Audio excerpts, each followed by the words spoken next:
Yeah, so the question is, if you had to bet 100 atheists $1 each whether they would eventually embrace some kind of theism, would I win?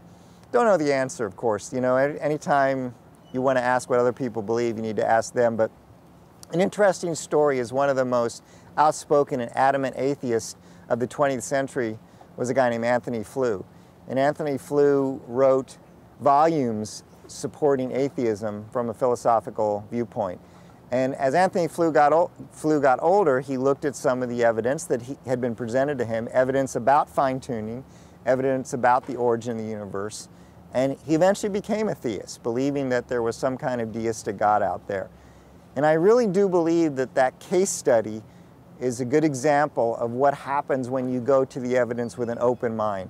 I was talking to my daughter, who is a college student on campus right now, and she was talking about the atheists on campus, and she said, "You know, Dad, the atheists on campus are really angry."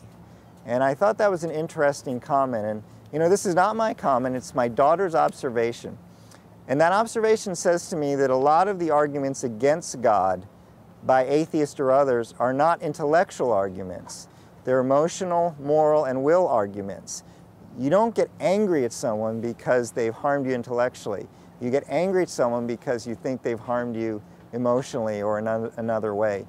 And I really think that sometimes, you know, every individual is an individual, but sometimes there is more to an atheist's position than simply are the intellectual arguments invalid.